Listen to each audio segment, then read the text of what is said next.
The soft murmur of a late spring evening drifted through the open windows of Beatrice Kensington's cozy suburban home.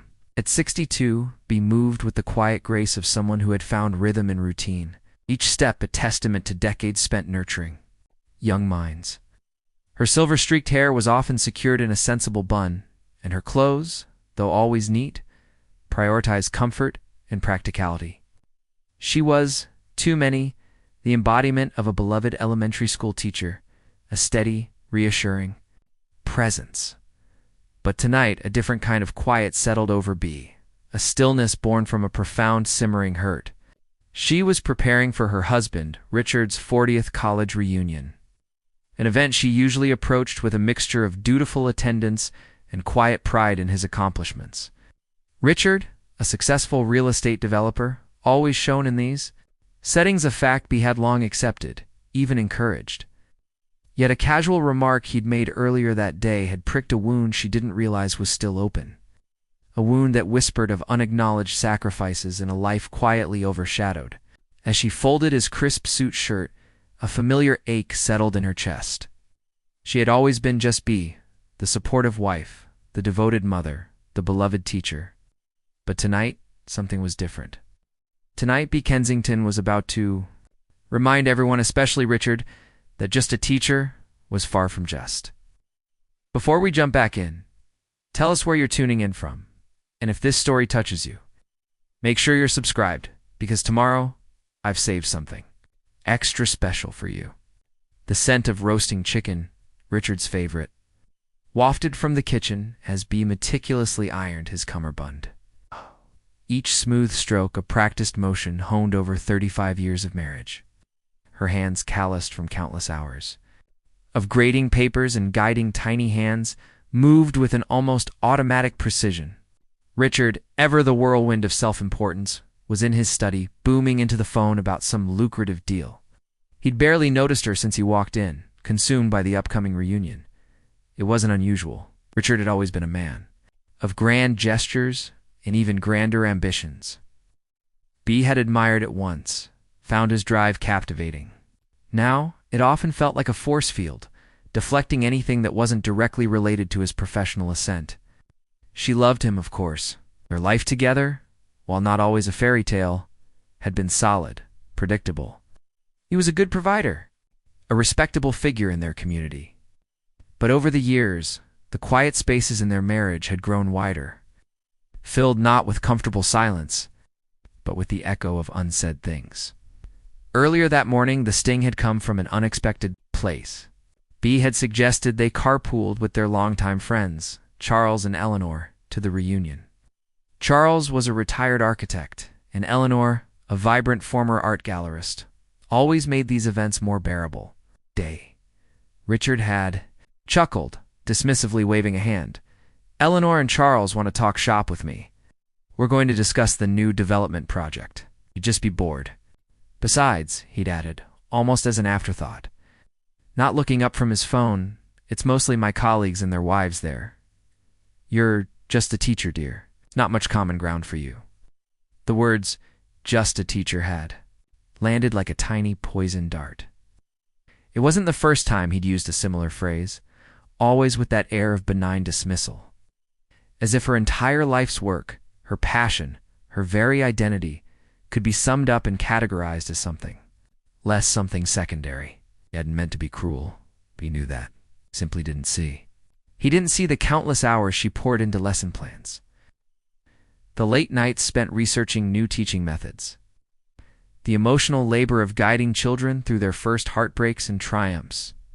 He didn't see the stacks of meticulously graded papers, each comment a careful attempt to uplift and educate.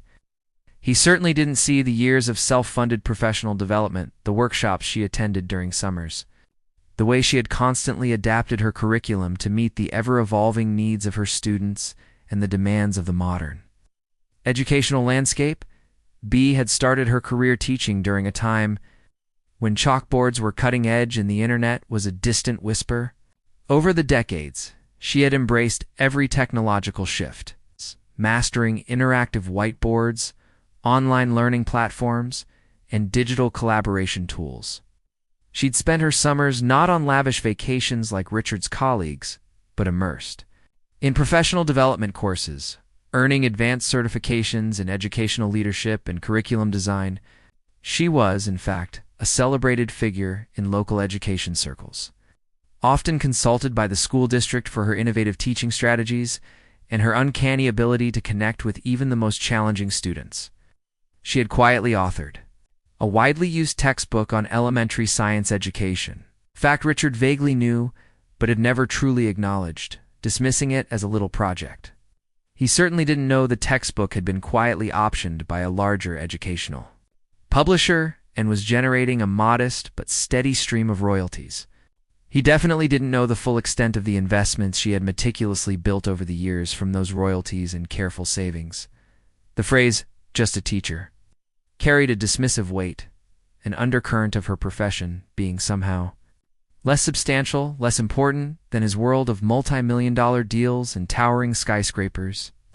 It was a familiar narrative, one she'd heard subtle variations of from others in their social circle too.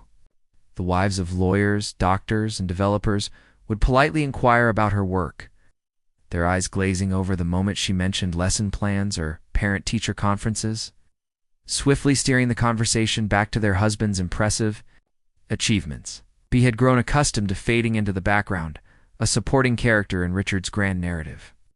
She had found her fulfillment elsewhere, in the bright eyes of her students, in the quiet satisfaction of seeing a struggling child finally grasp a difficult concept, in the daily miracles of shaping young lives. But the sting of invisibility, especially from the man who shared her bed, had never truly faded. It had simply receded into the background, a dull ache she'd learned to live with. Tonight, however, as she smoothed out the final wrinkle in Richard's tuxedo shirt, something within Bea shifted. It wasn't an explosive anger, but a quiet, dangerous resolve. The kind that comes when a woman, long content to be the unseen foundation, finally realizes she's been taken for granted for too long. It's a kind that comes when the gentle, nurturing spirit decides it's time to show the world the steel beneath the velvet glove. Richard's reunion was about to become something far more than a celebration of his past. It was about to become the stage for Bea's quiet, yet undeniably powerful reintroduction. She wouldn't just be a guest tonight, she would be an announcement. The ballroom of the Grand Hyatt shimmered with the soft glow of chandeliers, symphony of polite chatter and clinking glasses. Richard, in his perfectly tailored tuxedo, was in his element, holding court with a group of equally affluent, equally self-important men. Ace B, elegantly dressed in a simple but tasteful navy blue gown she'd chosen for its comfort and durability. It was, after all, a teacher's practical choice, found herself doing the familiar dance of reunion etiquette. She smiled, she nodded, she made pleasant small talk, always careful not to steer the conversation too far from topics considered appropriate for a wife. "Beatrice, darling, you look wonderful," boomed Robert Sterling, a retired surgeon, and one of Richard's oldest friends. His wife Patricia, a woman whose diamonds seemed to outweigh her personality, offered a tight-lipped smile. "Still teaching, are we?" Robert asked, his tone genial but with an underlying patronizing note. "Children do need good teachers, of course. Such an important role, shaping young minds." Bea knew the unspoken addendum. But not nearly as important as shaping balance sheets or performing life-saving surgeries. She simply smiled. "Yes, Robert. Still teaching. And loving every minute." Richard, noticing Bea had joined their circle, clapped her on the shoulder with a practiced air of proprietorship. "My Bea, everyone. The glue that holds our family together. And a wonderful cook, I might add." He beamed as if her culinary skills were her primary contribution to the world, a palatable substitute for actual professional gravitas. The men chuckled and their wives offered nods of polite agreement, their eyes already flitting past Bea to the more engaging figure of Richard. He then effortlessly transitioned to a tale of his latest real estate conquest, a multi-million-dollar deal that had, according to him, reshaped the city's skyline. Bea stood beside him, a silent, smiling prop in his narrative of success. The invisible backdrop to his brilliance. The evening wore on. A predictable cycle of being introduced, briefly acknowledged, and then gracefully overlooked. Be watched as wives discussed their latest cruises, their philanthropic endeavors often in service of their husbands' business networks, the rising cost of private school tuition. When one woman, Cynthia, a former investment banker who had retired to raise her children, kindly asked Bea about her teaching, Richard quickly interjected. "Oh, Bea's practically a legend with the little ones," he said, a patronizing smile on his face. "She makes learning fun. It's a real art, keeping them engaged." But honestly, he lowered his voice conspiratorially to Cynthia, as if sharing a secret. It's mostly about patience. And Bea has the patience of a saint. My work. Now that's a different beast entirely. High stakes, constant pressure, real impact. You understand, Cynthia? He turned his back slightly to Bea, drawing Cynthia further into a conversation about market trends and investment portfolios, effectively dismissing Bea's presence and her profession in one swift, almost imperceptible movement. The sting of his words, the casual dismissal that branded her as less, was sharper tonight. She observed Cynthia's fleeting, sympathetic glance in her direction. A silent acknowledgement of Richard's casual slight. Bea had seen that look before too many times. It was the look reserved for the well-meaning, but ultimately inconsequential spouse, the one whose contribution was valuable only in its support of a more significant other. But tonight, that look, instead of igniting resignation, sparked a quiet defiance. She wasn't just observing the scene.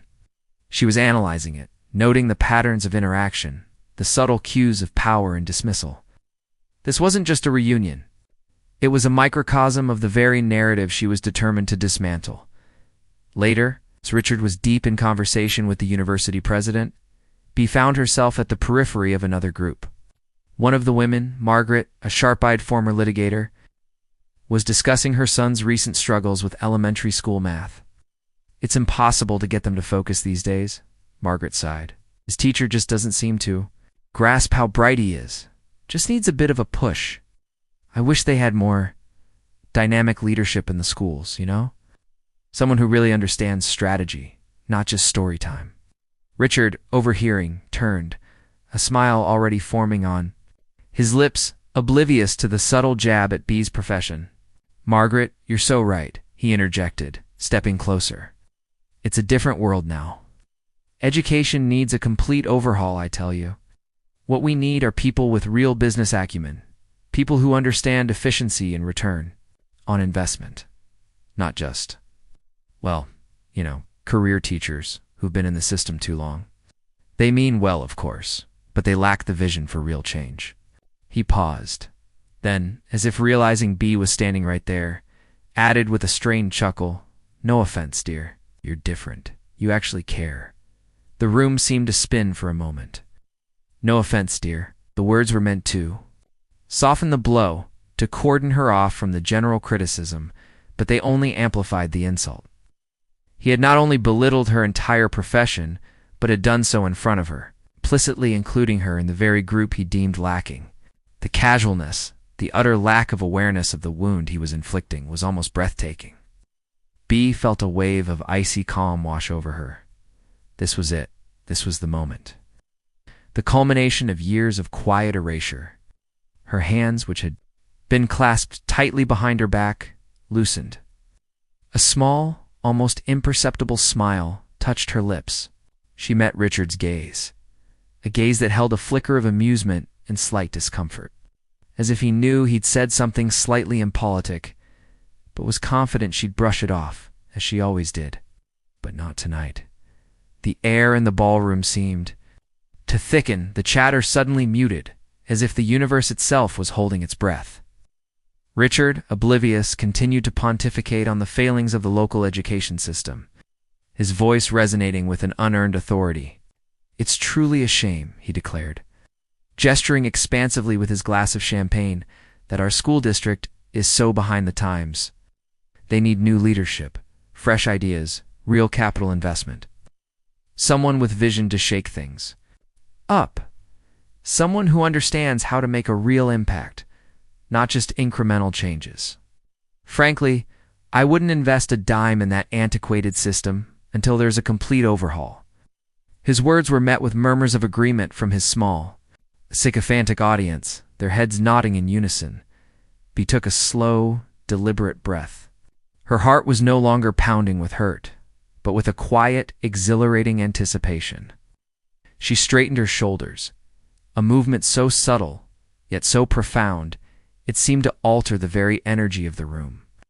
Her gaze locked onto Richard, who, caught up in his own self-importance, finally met her eyes, a flicker of mild annoyance crossing his face, as if she were somehow interrupting his moment of glory. "Richard," Bea said, her voice cutting through the polite hum of the room. Clear and resonant. It wasn't loud, but it carried an undeniable authority, a tone few in that room, including Richard, had ever heard from her. The small group around them paused, their attention drawn by the unexpected clarity in her voice.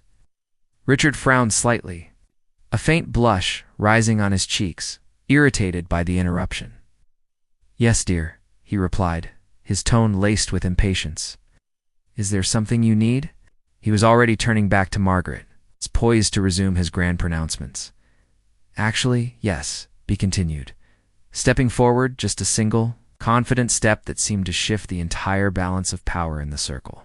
She held her head high, her eyes usually soft and nurturing, now glinting with a steely resolve. The simple navy gown, previously unremarkable, now seemed to radiate an understated elegance, framing her perfectly for the moment she was about to command. "You're absolutely right, Richard," Bea said, her voice calm, almost serene, yet infused with an undeniable force. The school district does need new leadership. It needs fresh ideas, significant capital investment, and a vision for real, impactful change. She paused, allowing her words to hang in the air, letting the weight of them sink in.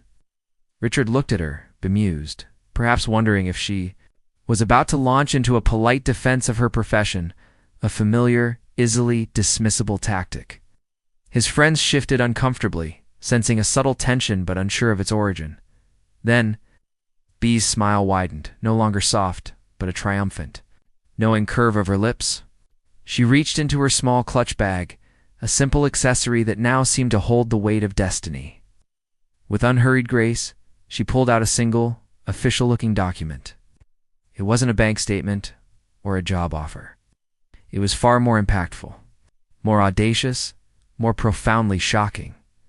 And that's precisely why, Bea announced, her voice resonating with quiet power, each word landing with the precision of a perfectly aimed arrow. "As of this morning, I am the principal owner of the entire Evergreen School District." A collective gasp rippled through the small group, quickly spreading outwards. The polite chatter in the ballroom seemed to die, replaced by a stunned, disbelieving silence. Richard's face, which had been set in an expression of indulgent impatience, went utterly, spectacularly white. A champagne glass, forgotten in his suddenly limp hand, tilted precariously. Margaret's jaw dropped. Robert Sterling, the unflappable surgeon, stared as if he'd just witnessed a ghost. You what?" Richard stammered, his voice a choked whisper, utterly devoid of its usual booming confidence. The blood had drained from his face, leaving behind a stark, almost sickly pallor. Bea held up the document, allowing them all to see the official seal, the prominent names, the undeniable proof. "The acquisition was finalized an hour before we left for this reunion. Richard, it's been a long process involving several private investment groups, including a significant contribution from a foundation dedicated to educational reform, which I've been quietly consulting for over the past year. My little project. Textbook royalties, combined with those consultations, provided a substantial portion of the seed money. The remaining capital came from a consortium of investors who believe, as I do, in the profound importance of high-quality public education." Her gaze swept across the stunned faces, lingering on Richard's, and yes, it involved a complete overhaul of the district's operational structure, a strategic financial repositioning, and a comprehensive plan for capital improvements, including renovating every single school building, updating technology, and overhauling the curriculum to be truly future-focused. She continued, her voice gaining momentum, no longer just stating facts, but painting a vision. My first order of business, as the new owner, will be to implement a complete administrative restructure, prioritizing educational expertise over corporate inefficiency. We'll be bringing in a new superintendent, a board of directors comprised of leading educators and innovative thinkers, and investing heavily in teacher development and resources. And yes, Richard, she added, her eyes now burning with an intensity he'd never seen, it means we'll be shaking things up. We'll be making a real impact, not just incremental changes. With a total investment package exceeding $250 million over the next 5 years, it will be the largest private acquisition of a public school district in this state's history. The silence that followed was deafening, punctuated only by the distant murmur of the rest of the ballroom, still unaware of the seismic shift that had just occurred in their small corner. Richard stood frozen, his mouth agape, his carefully constructed world crumbling around him. The woman he had just dismissed as just a teacher had not only outmaneuvered him in the very realm of impact he so valued, but had done so with a scale of investment that dwarfed even his most ambitious real estate deals. Man of vision and capital had been entirely blindsided by his own wife, the woman he thought had nothing going on. B, meanwhile, felt a profound sense of liberation. The weight of years of quiet resentment, of unacknowledged sacrifice, of being seen as less, simply evaporated. She wasn't just B the teacher. She wasn't just Richard's wife. She was B Kensington, the visionary, the owner, the woman who had just quietly, meticulously, and strategically purchased the very future of their community's education. And she had done it all while being dismissed as just a teacher. The irony, she realized, was breathtaking. The announcement hung in the air like a thunderclap in a silent room. Richard stood, mouth agape, his face a contorted mask of disbelief, humiliation, and a dawning, terrible understanding. The champagne glass, which had merely trembled a moment ago, now slipped from his grasp, shattering on the polished ballroom floor. The sharp sound cut through the stunned silence, a punctuation, marked to the end of his carefully constructed reality. Glass shards glittered under the opulent chandeliers, mirroring the splintered remnants of his ego. His friends, moments ago, his adoring audience, now stared at him with a mixture of pity and second-hand embarrassment. The whispers began almost immediately, a ripple effect spreading through the ballroom as the news, fueled by awe and disbelief, traveled from group to group. Everyone, it seemed, wanted to know about Richard Kensington's wife, just a teacher who had just bought an entire school district. B, having delivered her bombshell with the calm precision of a seasoned negotiator, felt a peculiar lightness. It wasn't vindication, not entirely. It was the deep, resonant satisfaction of reclaiming herself. She watched Richard for a moment, her expression unreadable. There was no triumph in her gaze, only a quiet, resolute strength. He was a man utterly unmoored, exposed not just to her, but to their entire social circle, as someone who had profoundly underestimated the person closest to him. The chasm between his perception of her and the formidable woman she truly was has been laid bare for all to see. Without another word, Bea turned and moved away from the stunned group, a faint smile playing on her lips. She didn't seek out other conversations or bask in the sudden, astonished attention that now followed her. Instead, she quietly made her way to the ladies' room, needing a moment of solitude to process the enormity of what she had just done.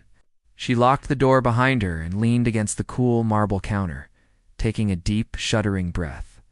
Her hands, which had been so steady moments before, now trembled slightly. The adrenaline surged through her, a powerful rush of exhilaration, mingled with a profound exhaustion. Years of quiet subservience, of minimizing her own achievements, living in the shadow of Richard's ambition, had just been shed. The weight that had pressed down on her for decades had finally lifted. When she emerged a few minutes later, composed and serene, the atmosphere in the ballroom had palpably shifted. Heads turned as she walked, whispered conversations ceased, and eyes followed her with an unashamed curiosity. It was no longer Richard who commanded the room's attention, but Bea, she felt, For the first time in a very long time, truly seen. It was an overwhelming, yet deeply validating sensation. She caught Eleanor's eye across the room. Eleanor. Richard's friend Charles's wife, a woman of shrewd intelligence and quiet observation, gave Bea a slow, knowing smile, a subtle nod of approval that spoke volumes. It was a silent acknowledgement from one woman who understood what it meant to live in the shadow of a successful man, and who recognized the courage it took to step into one's own light. Bea spent the rest of the evening mingling on her own terms. People she had known for years, who had previously offered only perfunctory greetings, now approached her with genuine curiosity and respect. Richard's colleagues, the very men who had politely dismissed her hours earlier, now extended invitations for informal discussions about education reform, their voices laced with newfound deference. Their wives, who had gossiped about cruises and charities, now looked at her with a mixture of awe and thinly veiled envy. Bea answered their questions calmly, professionally, revealing snippets of her strategic vision for the school district. She spoke not of sentiment or patience, but of data-driven decisions, long-term financial models, and the profound economic and social returns of investing in a robust public education system. She spoke their language now, and they listened. Truly listened. Meanwhile, Richard? Bea saw him intermittently, a lone, pathetic figure adrift in the sea of his former admirers. He looked utterly lost, his face still pale, his earlier boisterousness replaced by a defeated silence. He tried to reclaim his usual post near the bar, but people seemed to instinctively avoid him, drawn instead to the radiant woman who had just upended his world. His carefully curated image as the dominant, successful partner had shattered. His authority, his carefully constructed superiority, evaporated. As the reunion drew to a close, a palpable tension hung between them. Richard approached her, his shoulders slumped, his usual swagger replaced by an almost childlike uncertainty. "Bea," he mumbled, his voice hoarse. I don't understand what... What did you do?" Bea looked at him, truly looked at the man she had shared her life with for so long. Years of quiet frustration, a feeling unheard and unvalued, welled up within her. But there was no anger now, just a weary sadness. "I did what I always should have done, Richard," she replied, her voice soft but firm. "I stopped being just a teacher. I remembered who I was, and I invested in a future where that person, in every child who passes through the Evergreen School District, is valued, respected, and given the resources they need to thrive." She paused, then added, her voice dropping to a low, measured tone. "You always said you understood real impact. Well, this, Richard, is real impact. Impact that starts not with skyscrapers, but with the foundation of every child's future. An impact that will resonate for generations, far beyond any building you could ever construct." She didn't wait for his response. She simply turned and walked away, leaving him to grapple with the seismic shift she had just orchestrated. Not just in their lives, but in the entire community they inhabited. The journey to this moment had been long and solitary, fueled by quiet determination and an unshakable belief in her own worth. Now, that journey was just beginning. Bea's journey to becoming the owner of the Evergreen School District wasn't a sudden, impulsive act. It was a slow, deliberate bloom, rooted in decades of quiet resilience, shrewd observation, and a profound, often unacknowledged understanding of human nature and systems. Richard's dismissive, "just a teacher," had been a constant refrain throughout their marriage. But the seeds of Bea's ambition, dormant but never truly dead, had been planted long before. Bea had always been an outlier in her family, a quiet observer in a lineage of bustling entrepreneurs. Her father had run a successful hardware store, her mother, a brilliant seamstress, who turned a small alterations business into a thriving bespoke clothing boutique. They had instilled in Bea a powerful work ethic and a deep respect for financial independence. Never rely solely on another's pocket. Mia, her mother, a formidable woman named Clara, had often advised. Your own two hands, your own sharp mind, those are your truest assets. This lesson, delivered in Clara's lilting accent, had resonated deeply with young Bea, even as her heart led her not to commerce, but to the classroom. She had fallen in love with teaching from her very first student teaching assignment, a scruffy, bright-eyed 6-year-old named Leo who had struggled with reading. The moment Leo's eyes lit up as he finally sounded out his first word, cat, was a moment Bea had never forgotten. It was a small miracle, a profound connection, and a testament to the transformative power of education. She knew then that this was her calling. Her early years of teaching were a vibrant tapestry of boundless energy and unyielding optimism. She spent her meager salary on classroom supplies, created elaborate bulletin boards, and volunteered for every school committee. She was the teacher who stayed late, who mentored new colleagues, who took on extra duties without complaint. Her passion was infectious, and her students thrived under her gentle but firm guidance. She met Richard during this time, a charismatic, ambitious young man just starting his real estate career. He was captivated by her quiet strength, her genuine warmth. He saw her devotion to her students as charming, a sweet contrast to his cutthroat world. He never truly grasped the intellectual rigor or the strategic thinking that went into her simple profession. Even after they married and their children, David and Sarah, were born, Bea continued to teach, returning to the classroom shortly. After each birth, she navigated the demanding dual roles of devoted mother and dedicated educator with a tireless grace that often left Richard bewildered. "How do you do it all, Bea?" he'd sometimes ask, a genuine note of wonder in his voice, but never truly comprehending the sheer force of will and meticulous planning it required. While Richard pursued his real estate empire, building larger and larger developments, Bea was building something equally significant, if less tangible, the foundation of young lives, one lesson at a time. She saw the immediate impact of her work every day in the shy smile of a child who finally understood a concept, in the proud gleam in the eyes of a student who aced a test, in the heartfelt notes from grateful parents. This direct, profound impact was her daily reward, and it fueled her in ways Richard's abstract financial victories never could. But even then, subtle cracks began to appear in his appreciation. When Bea won Teacher of the Year for the district, Richard was proud, but his pride seemed tinged with an air of polite condescension. "That's wonderful, dear," he'd said. "But imagine if you put that kind of dedication into something with real leverage, real financial returns." He'd meant it as a compliment, a challenge, but it landed as a dismissal of the leverage she already commanded, the power to shape futures. Bea, ever practical, had quietly taken a portion of her bonus from that award and invested it, along with a portion of her regular salary, into a diversified portfolio. She read books on personal finance, subscribed to investment newsletters, and carefully tracked market trends, all in the quiet hours after her children were asleep, and Richard was engrossed in his own business journals. She saw the patterns, the subtle ways Richard and his peers discussed their work.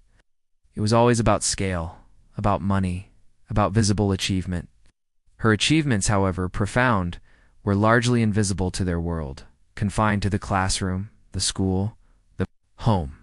And so, Bea learned to navigate both worlds. She maintained her serene, supportive demeanor for Richard and their social circle, allowing him his spotlight. But in her own sphere, she was a quiet force. She earned her master's degree in educational leadership during summer breaks, one course at a time, without ever making a fuss about it. She started volunteering on district committees, not just as a teacher, but as an analyst, scrutinizing budgets, evaluating curriculum proposals, understanding the intricate workings of the entire system. The idea of truly influencing the system, of having a real impact that Richard and his friends understood, began to take root years ago. It started small with her textbook. She had written it out of a deep frustration with the outdated materials available, pouring her expertise and passion into creating a science curriculum that was engaging, accessible, and truly effective. When it was published, and then later, optioned by a larger educational publisher, the unexpected royalties became her secret war chest. She didn't spend it on luxuries or even home improvements. She invested it carefully, shrewdly, watching it grow with a patient determination that belied her gentle exterior. She also began consulting, not for Richard's real estate contacts, but for educational foundations, for nonprofits seeking to improve literacy and STEM education, These were quiet collaborations, often remote, allowing her to leverage her expertise without fanfare. These engagements not only provided additional income for her burgeoning investment portfolio, but also gave her an invaluable insider's view into the systemic challenges and financial complexities of public education. She saw the inefficiencies, the antiquated structures, the very lack of business acumen that Richard so often decried. And slowly, a radical idea began to form in her mind. What if she, just a teacher, could be the one to bring that acumen, that vision, that transformative capital, to the very system Richard deemed beyond saving? What if she could become the principal owner of change? This wasn't a sudden decision born of anger at a single slight. It was the culmination of a lifetime of dedication, quiet ambition, and a profound, unwavering belief in the power of education. A belief that ultimately led her to understand that true impact sometimes required more than just teaching. It required owning the future. Preparing and narrating this story took us a lot of time. If you are enjoying it, subscribe to our channel. It means a lot to us. Now, back to the story. The journey from quiet ambition to outright acquisition was a meticulous, years-long clandestine operation for B. It began not with a grand scheme, but with a series of small, strategic steps, each one building on the last, hidden in plain sight amidst her daily life as a dedicated teacher and supportive wife. Richard, engrossed in his own sprawling real estate ventures, never suspected.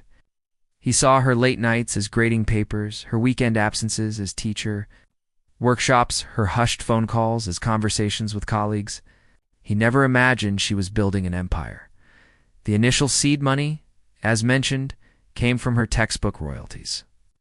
B, having always been financially savvy, immediately recognized the potential of this unexpected income. Instead of spending it, she consulted with a trusted financial advisor, not the one Richard used, but a discreet, independent planner recommended by a retired colleague, and began investing aggressively but intelligently.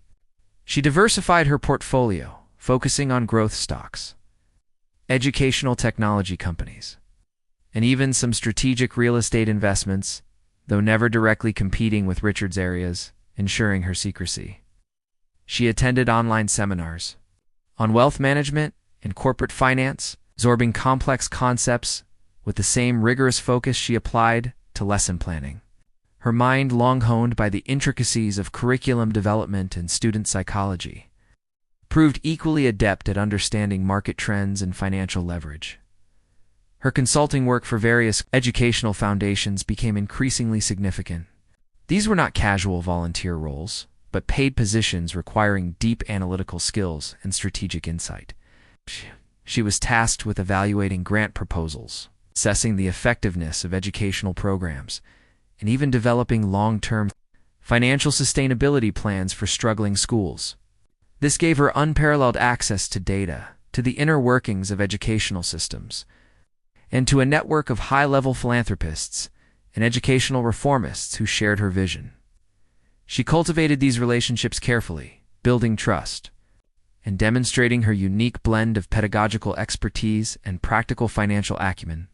They saw in B what Richard did not, a formidable mind capable of bridging the gap between idealistic educational goals and tangible, sustainable solutions. The idea of acquiring the school district solidified during one of these consulting gigs. B was analyzing the financial health of the Evergreen School District, a task she undertook with a detached professionalism, not as a teacher within the system, but as an external expert. What she uncovered was a district teetering on the brink of financial collapse, plagued by mismanagement, outdated infrastructure, and declining academic performance. But beneath the layers of inefficiency, B saw potential, a dedicated teaching staff, a strong community spirit, and a student body desperate for resources. She saw an opportunity not just to save a district, but to redefine what public education could be. She began to discreetly pitch her vision to the educational foundations she worked with, not as a teacher seeking grants, but as a strategic investor, proposing a radical solution. She presented detailed financial models, comprehensive renovation plans, and a bold new curriculum framework. She outlined a governance structure that prioritized educational leadership and community. Engagement over political maneuvering. Her proposals were audacious, meticulously researched, and compelling. She wasn't asking for a handout. She was offering a transformative partnership. The process was shrouded in absolute secrecy.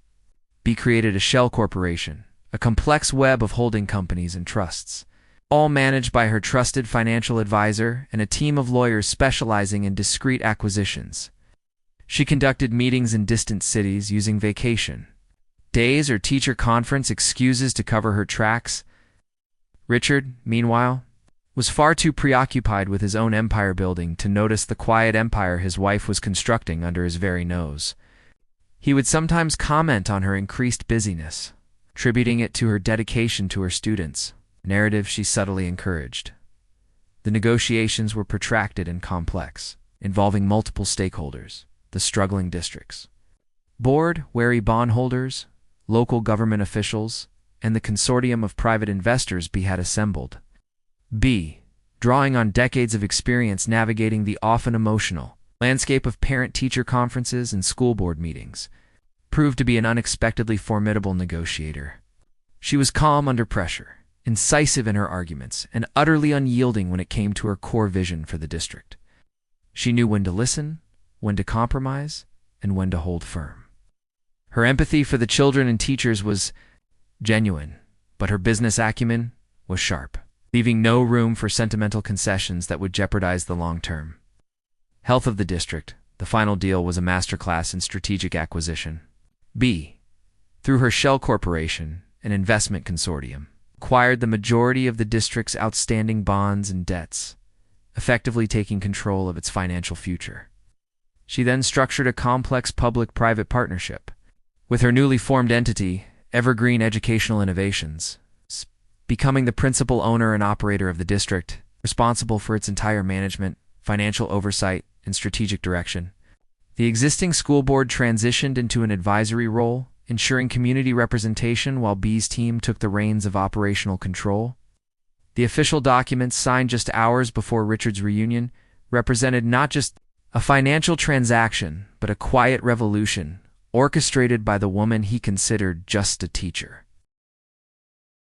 She kept it all under wraps, even from her children, not out of malice, but out of a need for strategic control and to avoid premature complications.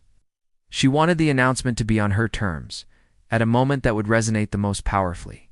And what better stage than Richard's reunion, where she was destined to be dismissed? Yet again, as his quiet, unremarkable appendage, the moment she pulled out that document, it wasn't just an acquisition. It was a declaration of independence, a triumphant unveiling of the powerful. Visionary woman who had been quietly working in the shadows for years, building an empire dedicated, not to profit, but to profound, lasting impact. The school district wasn't just a business venture for B. It was her life's purpose. Finally given the scale and resources it deserved, the morning after the reunion, B. Kensington woke to a world irrevocably altered. The quiet suburb that had been her haven for decades was now the epicenter of a media frenzy.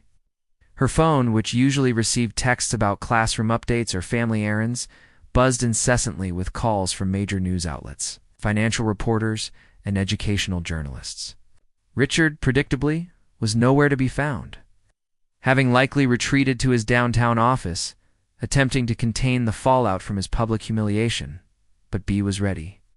Her calm, unassuming demeanor belied a steel core forged in decades of navigating the unpredictable currents of school politics and the boundless energy of children. The story exploded. Teacher buys school district, philanthropist, or power play, screamed a headline in the Metropolitan Times. Local news channels scrambled to get a glimpse of Beatrice Kensington, the unassuming elementary school teacher who had just orchestrated the largest private acquisition of a public school district in state history. Her name, previously known only to parents and colleagues within the Evergreen School District, was suddenly on everyone's lips. B handled the onslaught with a grace and professionalism that surprised even her closest friends. She scheduled her first press conference not in a corporate boardroom, but in the auditorium of the oldest elementary school in the Evergreen District, a building that was desperately in need of repair, but still held the warmth and history of generations of students. She appeared not in a power suit, but in a smart, tailored dress and sensible low heels, looking every inch the educator she was, but with an undeniable aura of authority. "Good morning," she began, her voice steady and clear, addressing a sea of flashing cameras and eager reporters. "My name is Beatrice Kensington. For the past 35 years, I have had the profound privilege of being an elementary school teacher in this community. Today, I stand before you not just as a teacher, but as the principal owner of Evergreen Educational Innovations, the entity that has acquired the Evergreen School District." She then launched into her vision, articulately. Outlining her comprehensive plan for the district, she spoke of revitalizing dilapidated school buildings, investing in cutting-edge technology, overhauling the curriculum to foster critical thinking and creativity, and, most importantly, empowering teachers with competitive salaries, robust professional development, and the resources they needed to excel. She spoke of financial transparency, community partnerships. It's a commitment to equitable access for every child, regardless of their background. Her words were not corporate jargon. They were infused with the passion of an educator and the pragmatism of a seasoned strategist. "This is not about profit," she declared, her voice ringing with conviction. "This is about purpose. It is about recognizing that our public schools are the bedrock of our communities, and they deserve the same level of innovative thinking, strategic investment, and passionate leadership that we apply to any other vital sector. My goal is simple: to transform the Evergreen School District into a national model of educational excellence, a place where every child can thrive and every teacher feels valued." The public reaction was immediate and polarized. On one hand, there was a wave of overwhelming support. Parents, teachers, and community members, long frustrated by the district's struggles, saw Bea as a visionary savior. Her story, the underestimated teacher who quietly amassed the power to enact change, resonated deeply with ordinary people who felt marginalized by powerful institutions. Social media buzzed with hashtags like #TeacherPower and #BeKensington for President. Thousands of emails poured into her newly established district office, offering congratulations, support, and volunteer hours.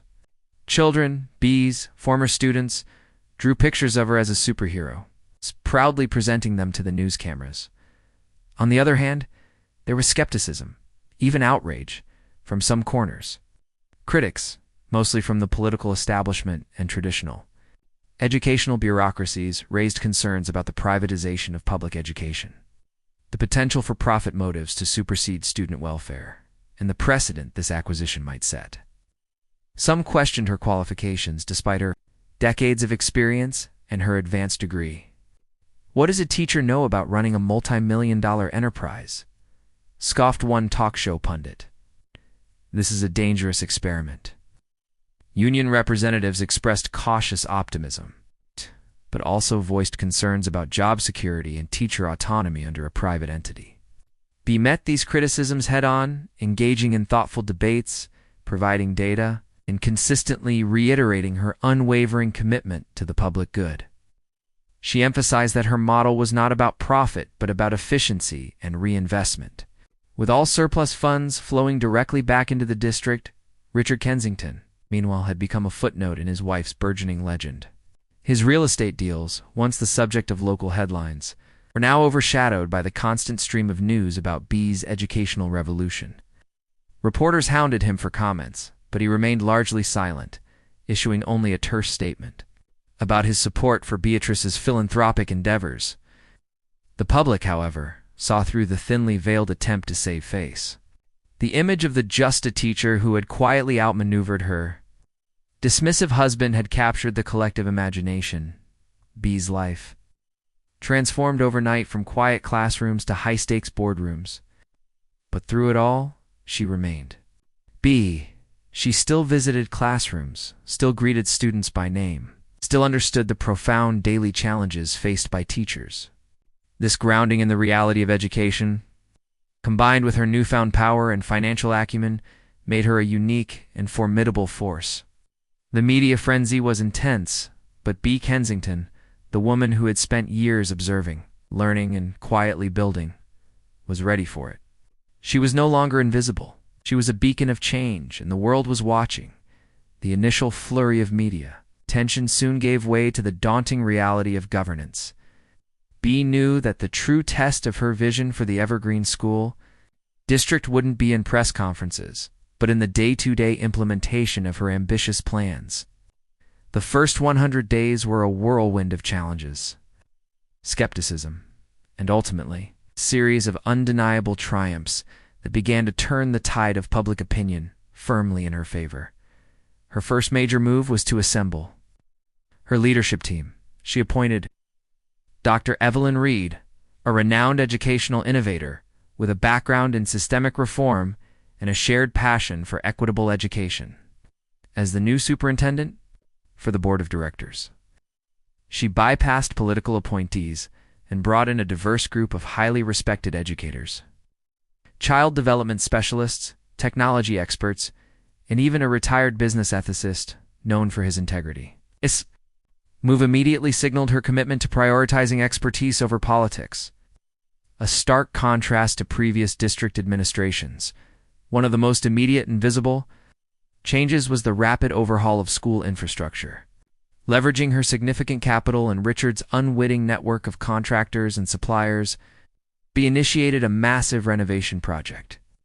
Within weeks, the leaky roofs at Northwood Elementary were repaired, outdated HVAC systems across the district were replaced, and every classroom received a fresh coat of paint and new furniture. Learning spaces were transformed into vibrant, modern environments, equipped with state-of-the-art interactive whiteboards, high-speed internet, and new computers. Teachers, who had long contended with crumbling facilities, felt an immediate surge in morale. It was a clear, tangible demonstration that B was not just talking about change, but actively implementing it. The curriculum overhaul was a more complex, but equally critical undertaking. B worked closely with Dr. Reed and curriculum specialists to develop a new framework that emphasized critical thinking, problem-solving, and digital literacy. Gone were the days of rote memorization. Instead, students engaged in project-based learning, collaborative activities, and real-world applications of knowledge. B herself, drawing on her decades of classroom experience, provided invaluable input, ensuring that the new curriculum was not only academically rigorous but also practical and engaging for diverse learners. For instance, elementary students started building miniature sustainable energy models in science class, and middle schoolers developed coding projects to solve community problems. Perhaps the most impactful and widely celebrated change was the investment in teachers. B announced a significant salary increase for all Evergreen District teachers, bringing their pay above the state average. This was coupled with unprecedented professional development opportunities, including fully funded workshops on new teaching methodologies, technology integration, and personalized learning strategies. She also established a Teacher Innovation Fund, allowing teachers to apply for grants to implement their own creative classroom projects. The message was clear. Teachers were not just employees. They were valued professionals, the cornerstone of the district's success. This move garnered widespread praise and even attracted experienced teachers from neighboring districts, eager to join the revitalized Evergreen system. However, the path was not without its bumps. There were initial logistical challenges with the renovations, some unforeseen supply chain delays, and the inevitable resistance from those comfortable with the old ways. A few veteran administrators resistant to change initially pushed back against the new leadership, but B and Dr. Reed, with calm resolve, navigated these internal dynamics, providing training and support for those willing to adapt, and respectfully transitioning out those who were not. There were also the lingering whispers from some media outlets and political opponents, still questioning the long-term implications of private ownership. Can a school district truly serve the public good if it's run like a business? They asked. B's answer came not just in words, but in results. Student attendance began to improve. Teacher morale soared, reflected in glowing testimonials and a tangible sense of optimism. Parents reported their children were more engaged, more excited about learning. The local economy saw a boost from the renovation projects, creating jobs, and stimulating local businesses. Bee made sure to keep the community informed every step of the way, holding town halls, launching a transparent online dashboard detailing spending and progress, and inviting parents and local leaders to see the transformed schools. Firsthand, one poignant moment that encapsulated the shift occurred during a visit to Maplewood Middle School. Bee was walking through a newly refurbished library, brimming with new books and comfortable reading nooks, when a young girl, shy but beaming, approached her. "Miss Kensington," she whispered, "thank you. This library, ... It's like a dream. Now I can read all the books I want." Bee knelt down, her eyes welling up with tears. It was in these small, personal victories, in the bright eyes of a child, that Bee found her ultimate validation. This was the real impact she had longed for, the one Richard had never understood. The first 100 days were over, and Bee Kensington had not only defied her critics, but she had laid the groundwork for a truly transformative era in the Evergreen School District. The initial shock of her announcement had faded, replaced by a growing sense of hope and a profound appreciation for the just a teacher who had dared to dream bigger than anyone thought possible. While Bee's star ascended, Richard Kensington's world began to unravel. The public humiliation at the reunion was just the first tremor. For a man whose entire identity was meticulously woven from threads of success, influence, and perceived superiority, the revelation that his unassuming wife had not only overshadowed him but had done so with a greater show of capital and impact than he could currently muster was a devastating blow. His colleagues, who had once hung on his every word, now subtly avoided his gaze. His business associates, ever attuned to shifts in power, began to distance themselves, preferring to align with the rising influence of Beatrice Kensington, the new titan of education. Richard had always thrived on being the smartest man in the room, the one with the biggest deals, the most impressive connections. Now he was the butt of whispers, the cautionary tale of the man who didn't know his own wife. The real estate market, always cyclical, seemed to turn against him with a vengeance. Deals that had been on the verge of closing suddenly fell through. Investors, sensing a wavering in his confidence, became hesitant. His usual aggressive tactics, once seen as shrewd, now came across as desperate. He lashed out at his staff, drank more heavily, and retreated further into a shell of self-pity and resentment. At home, the tension was palpable, thick enough to cut with a knife. Richard tried to dismiss Bee's achievement, to frame it as a philanthropic whim, a temporary distraction from her true role as his wife. "It's a noble hobby. Bee," he'd sneer over breakfast, "but you'll see. The romance of public service wears off quickly. Real business is about profit, about tangible returns. This school thing, ... it's a money pit." Bee, however, refused to engage in his attempts to diminish her. Her responses were calm, factual, and laced with an infuriating to him confidence. "The money pit, Richard, is now operating at a fiscal surplus for the first time in a decade.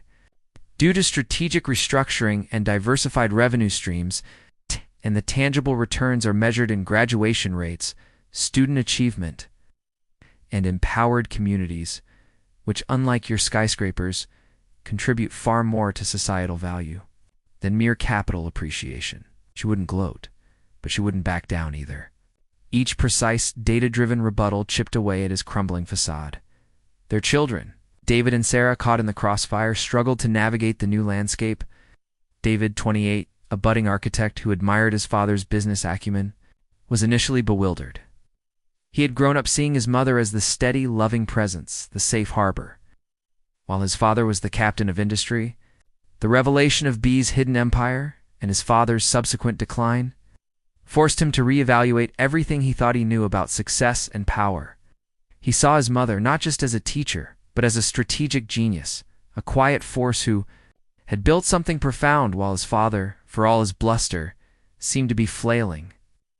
David began spending more time at Bee's new district office, observing her in action, quietly learning from her strategic approach and her compassionate leadership. He started questioning his own career path. wondering if true impact lay beyond the glitter of commercial projects.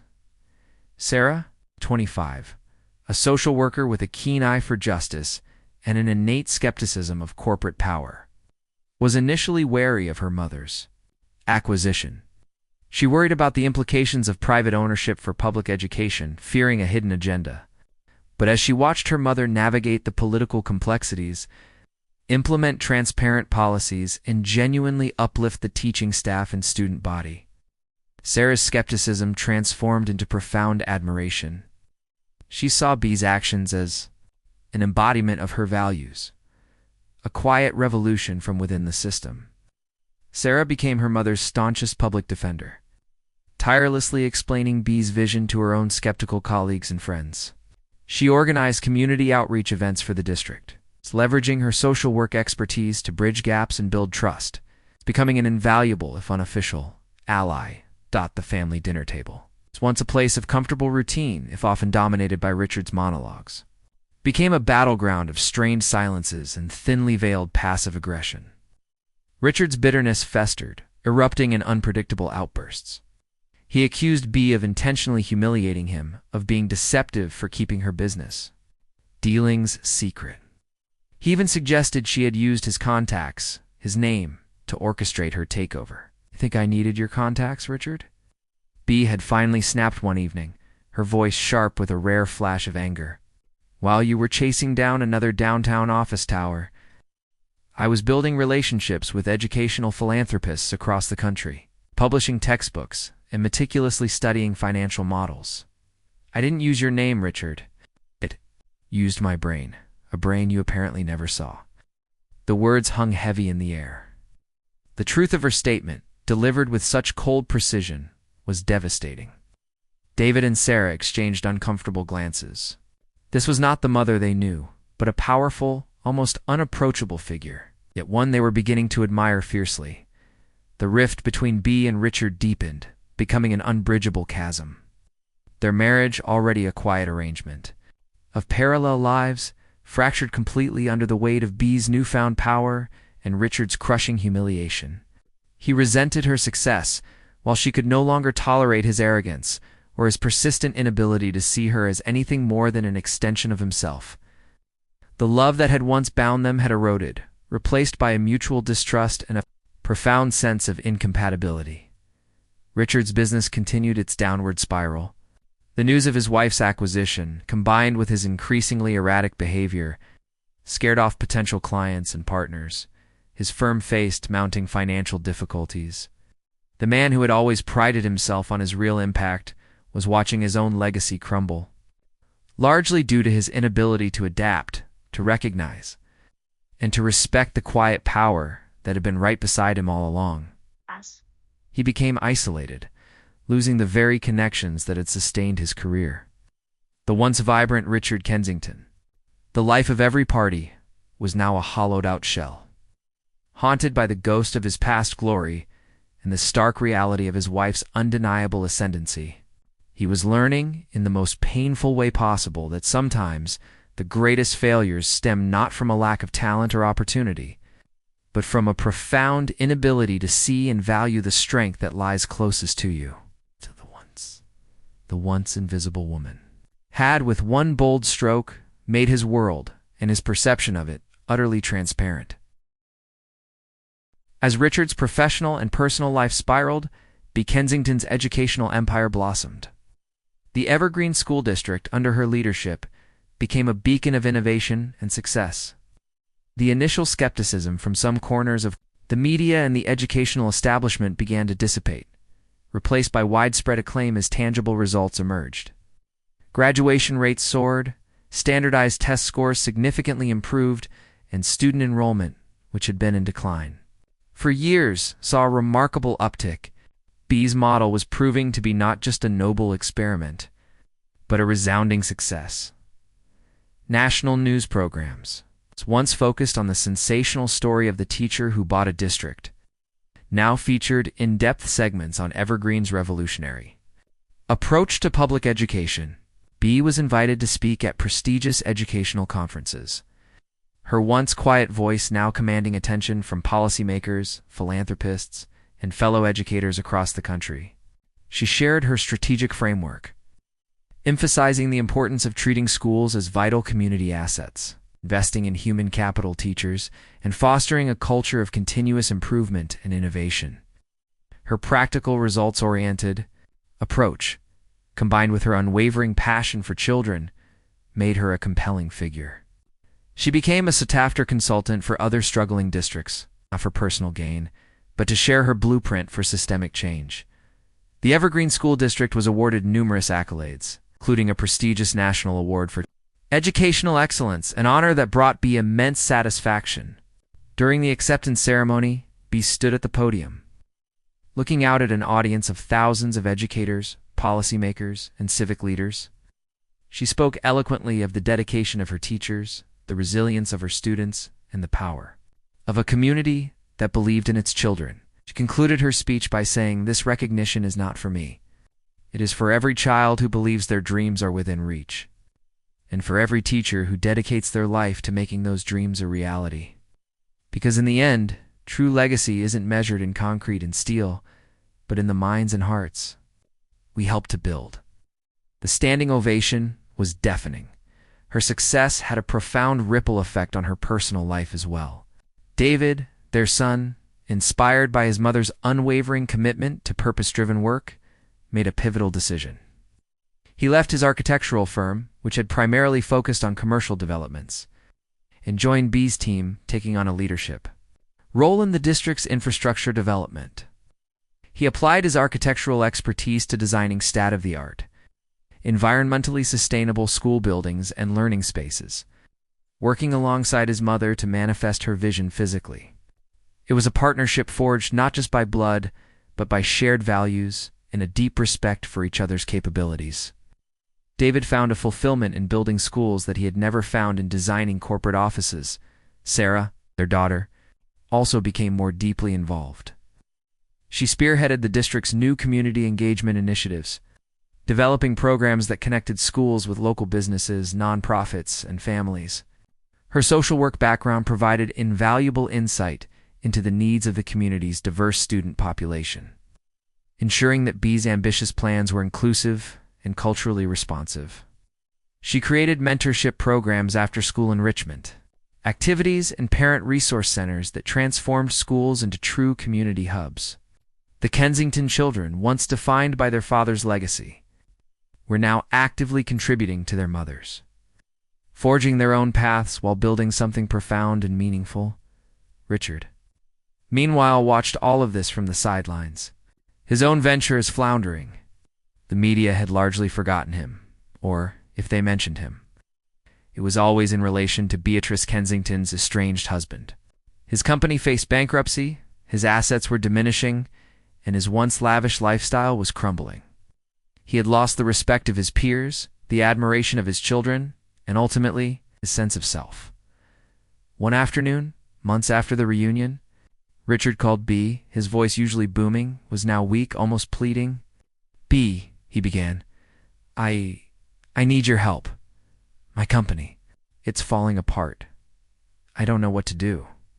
It was a desperate plea, a stark admission of defeat from a man who had never once asked for help in his life. He was reaching out to the very woman he had so casually dismissed, the one he had tried to invalidate. Bea listened patiently, her expression unreadable. She felt no malice, no desire for further revenge, just a quiet understanding of the irony of the situation.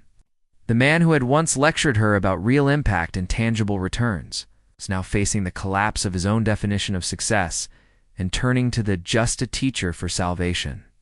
She paused, then responded, not with a flat refusal, but with a carefully considered reply that showed how far she had come and how profoundly their paths had diverged. Her answer was not about saving him, but about upholding her own principles and the legacy she was building. Her journey had taught her that true power wasn't about dominating others, but about knowing your own worth and standing firm in your convictions. Even when the person who should have supported you most was the one who sought to undermine you, Richard's desperate plea hung in the air. Goes to the man he once was. Bea listened, a faint sigh escaping her lips. The initial shock of his call had worn off, replaced by a complex tapestry of emotions. There was no joy in his suffering, no petty satisfaction. Instead, she felt a profound weariness, a sadness, for the life they had built and for the man Richard had become, lost in the shadows of his own making.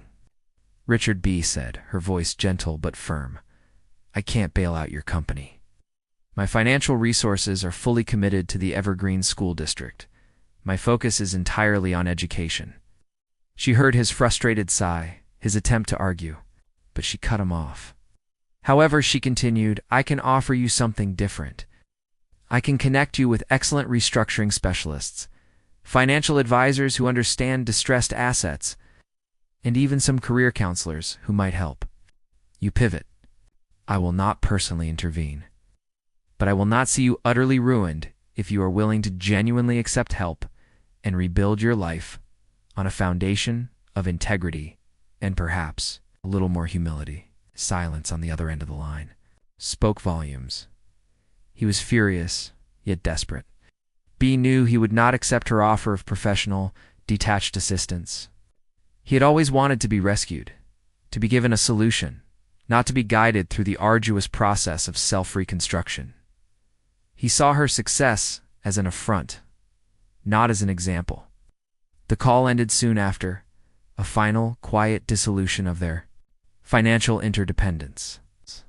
Their personal relationship, she knew, was beyond repair. It was a decision she had made months ago, silently, as her empire of education took shape. Divorce, when it came a few months later, was amicable, almost clinical, marked by a mutual understanding that their lives had diverged too profoundly to ever truly merge again. The public by then barely noticed. Too consumed by the positive impact B. Kensington was having on the community. The emotional toll of this transformation, however, was immense. B had built an extraordinary legacy, but it came at a personal cost. The relentless pace of district leadership, the constant scrutiny, the weight of responsibility for thousands of children and hundreds of teachers. It was exhilarating but also exhausting. There were moments of profound loneliness, even amidst the outpouring of public support. She missed the quiet rhythms of her classroom, the simplicity of a single lesson plan, the direct, unmediated joy of seeing a child's understanding dawn. Yet, in that introspection, B found a new depth of self-awareness. She realized that for years, she had defined herself through her roles, as a teacher, as a wife, as a mother. Now she was Beatrice Kensington, a leader, a visionary, an owner. This new identity was not just a title, it was a profound internal shift. She learned to delegate, to trust her team, to protect her energy. She discovered a latent assertiveness that had always been there, hidden beneath layers of quiet accommodation. She learned to say no, to set boundaries, not just with Richard, but with demanding stakeholders, with relentless media, and with her own tendency to overextend herself. Her relationship with David and Sarah deepened immeasurably.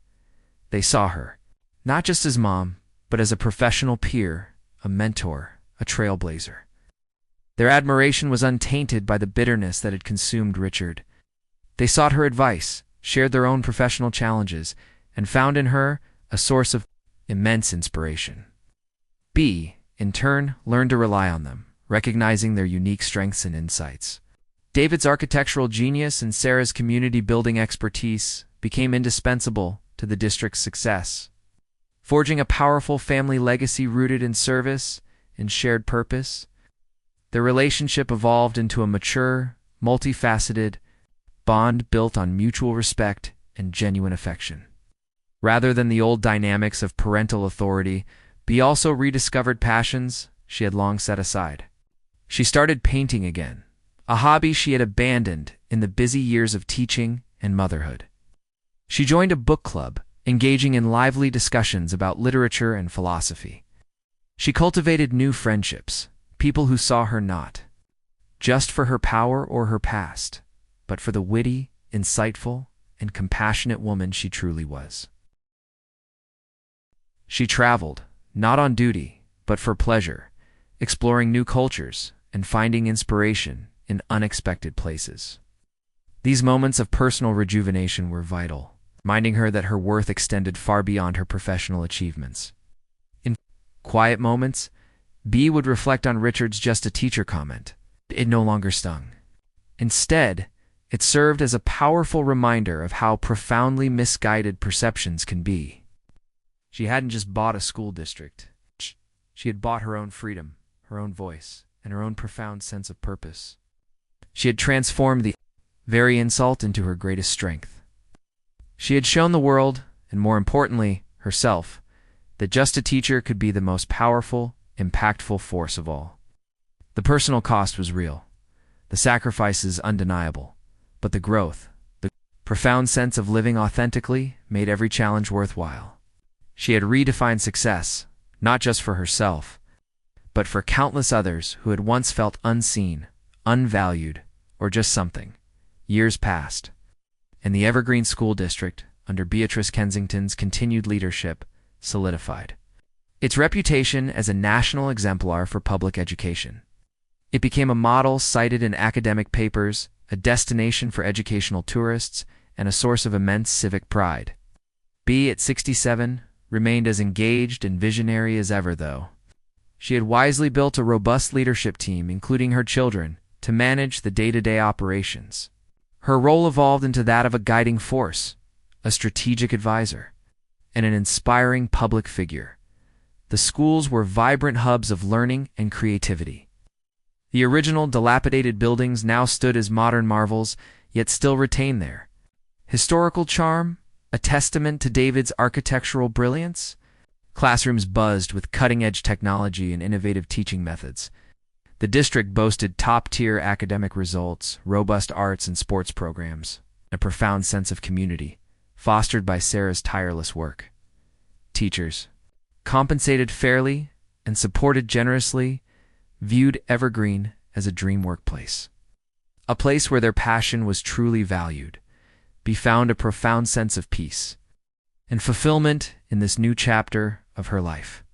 Her divorce from Richard had been finalized without fanfare, and they maintained a polite, if distant, relationship, primarily for the sake of their grandchildren. Richard, having faced his own reckoning, eventually sold off his remaining real estate assets, a shadow of his former empire. He never fully recovered his prior standing. It would be heard through their children that he had found a quiet solace in managing a small portfolio of investment properties. Far from the spotlight he once craved, he rarely spoke of her in public, and when he did, it was with a grudging respect, a quiet acknowledgement of her undeniable success. The public humiliation had, ironically, forced him to confront his own limitations and priorities, leading him, perhaps, to a humbler, if less outwardly glorious path. Bea's life was now filled with a tapestry of rich experiences. She reveled in her role as a grandmother, often bringing her grandchildren to the schools, showing them the libraries she had stocked, the playgrounds she had built, and the classrooms where children were thriving. She loved seeing their wide-eyed wonder, knowing that she had a hand in creating a better future for them and for all children. She continued her love for painting, her canvases now reflecting the vibrant colors and dynamic energy of the children. She served. She traveled extensively, often invited as a keynote speaker, but always taking time to explore, to learn, to simply be. One particular moment brought a quiet sense of full circle. During a school board meeting, a group of high school students presented a proposal for a new district-wide mentorship program. Leading the presentation was a bright, articulate young woman named Maya, whose passion for education reminded Bea so much of her younger self. After the presentation, Maya approached Bea. "Miss Kensington," she said, her eyes shining, "I want to be a teacher. I want to make a difference, just like you have. People sometimes say it's just teaching, but you've shown us it's so much more. You showed us that a teacher can change the world, even own it." Bea smiled, a genuine, warm smile that reached her eyes. She placed a gentle hand on Maya's shoulder. "Maya," she said, "never let anyone tell you just anything. Every role, every passion, when pursued with dedication and vision, has the power to create extraordinary impact. Go change the world, Maya. It needs more teachers like you." As Bea walked away from the meeting, looking out over the beautifully renovated school campus, she thought about the journey. From a quiet classroom to the owner of an entire school district, from being just a teacher to a national leader in educational reform, it had been a path paved with quiet sacrifice, profound resilience, and an unwavering belief in her own worth. She had not only reclaimed her identity, but had redefined what was possible for every woman, every educator, every individual who had ever been told they were just something. Her legacy was not just in buildings or budgets, but in the countless lives she had touched, the opportunities she had created, and the powerful lesson she had embodied, that true power lies not in what others perceive you to be, but in the unwavering knowledge of who you are and what you are capable of when you finally decide to live it.